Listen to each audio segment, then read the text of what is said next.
Alright guys, what's going on? Welcome back to the channel. Today's subject is going to be a little bit different than the videos I've made so far.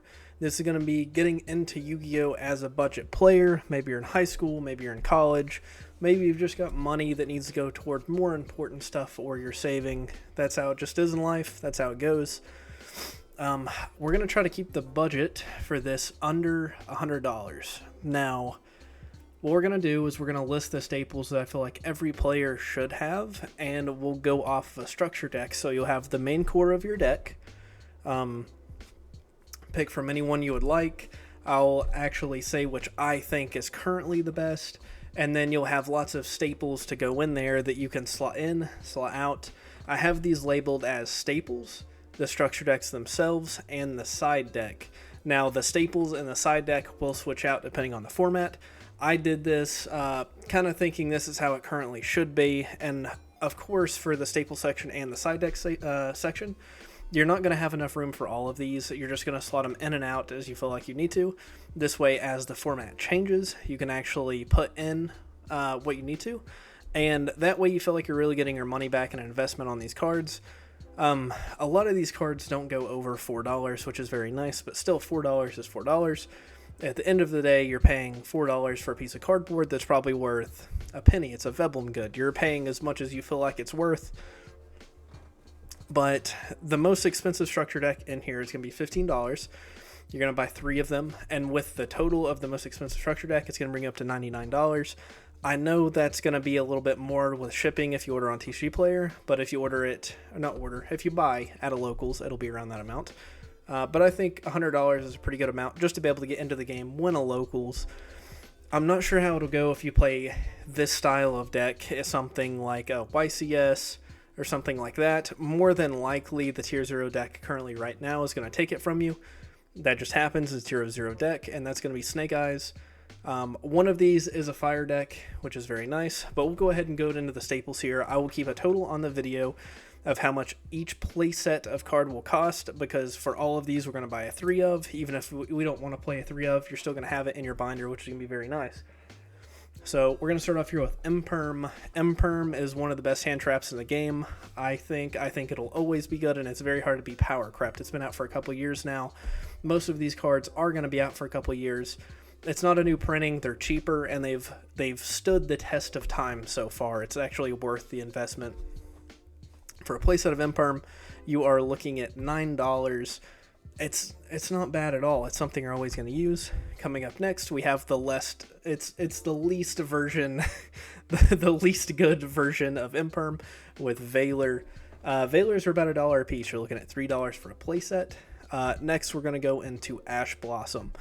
This card isn't the best right now. If you use this on your opponent and they are playing Snake Eye, they will link into Hida. If you don't know, Hida is a link to Spellcaster. It's going to special your Ash from Grave, and it's going to keep extending using it, so that interruption ended up being an extension for your opponent, which kind of sucks, but it's worth buying. I think it'll be better in the next format. Next up, we got Droll. Droll is a very good card right now. You're looking at $12 for a playset. We're going to go to Nibiru. This is something in combination with Droll that does end Snake Eye's turn. So you go Droll, it forces them to play into a different line, and then once they go into that line, you nib them. At that point, it's pretty hard for them to play. Next up, we got 3 DD Crow at $3. This is very nice. Graveyard Disruption right now is very nice in general. All the contending meta decks that aren't the Tier 0 deck, like a locals level, it'll hit them. And then next we have Lancea. Lancea's not worth main decking right now, but it's good to have, especially since they're about 30 cents a piece. You're looking at $1 for a playset, so that's very nice. 3 Ghost Bell. You're looking at $1 for a playset, and if you haven't noticed, what I tried to do is go through this video. We're just getting all of the hand traps I feel like we would need for future formats and the current format, so that'll help you out a lot. Next up, we have Pot of Prosperity. It's a little bit more of an expensive card. You're looking at about $4 or $5 a piece, so about $12 for a playset. But the reason I put this in here instead of something else is because with the structure decks, you're going to need a consistency card. Pot of Prosperity is probably the best one for these structure decks because you will be running multiple in the extra deck, and you can just banish them and hopefully it'll resolve and you'll get to your starter if you need it. If not, you'll grab a hand trap, whatever you need. So that's pretty much it for the main deck staples that I can think of that are format dependent and being used right now.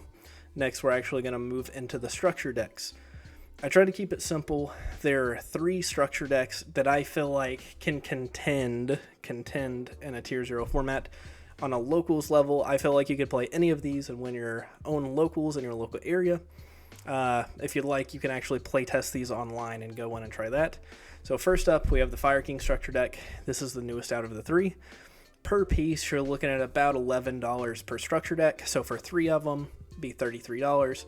Not bad at all. You're getting the entire Fire King core. You're also getting Judgment. I believe you get Droll in there too, which is very, very good. Next up, we're looking at TrapTrix. TrapTrix, I think, is the best control version of a structure deck that you can get right now. With the Sarah reprint in there, there's some other good reprints. I think it's definitely worth picking up at this time. It is the most expensive. You are looking at about $15 a piece. I don't think it's because the cards are worth that much in the structure deck. It's just an older structure deck, so it's a little bit harder to find it sealed. I'm sure if you actually wanted to go in and total up the single cards and value them up, you're actually be getting it for cheaper. That just depends on how much work you want to actually put into going to your cart on TCG Player and adding these items. It's up to you. And next, this is the Silver Bullet deck that instantly dies to Droll. It is Dark World. Dark World structure decks are extremely cheap for whatever reason, are $6 a piece. There's not a lot of room for non-engine. The entire deck is gas, so if they stop you, you're kind of screwed.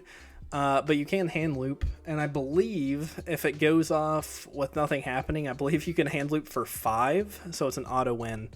But that's if your opponent opens no interaction, which most locals, if you're playing against someone who has put their deck together correctly, you are going to run into interaction. But about $18 a piece, or well, altogether $18. That's not bad at all. That's awesome.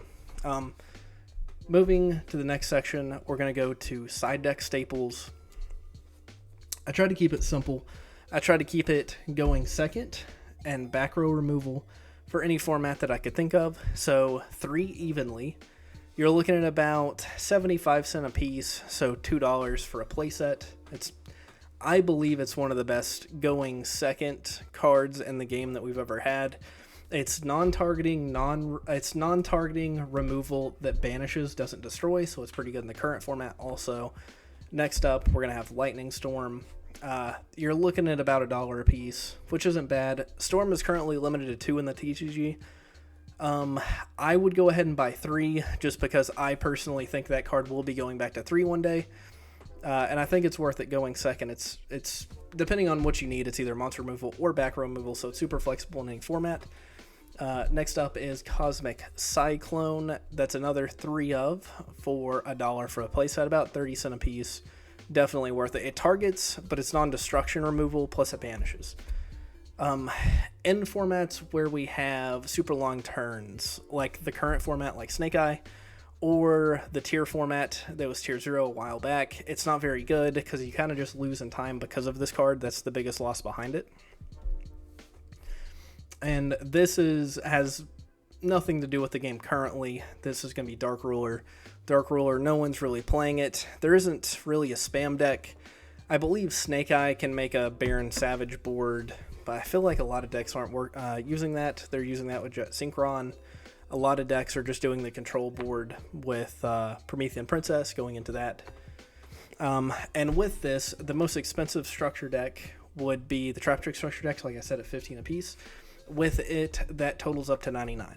So if you do one of the other decks, you're definitely below that $90 mark. And then it's I consider that real budget.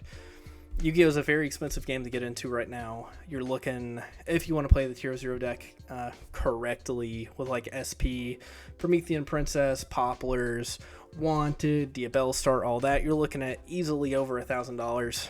Or you could pick up 3 of each of these structure decks and do it for under 200 and play 3 different decks at the same time, expand your learning curve of the game, learn just anything you can to help you out as a better player. I think that's not necessarily the correct choice, but I think it's the correct choice if you're just getting into the game. The more knowledge you have, the more you win.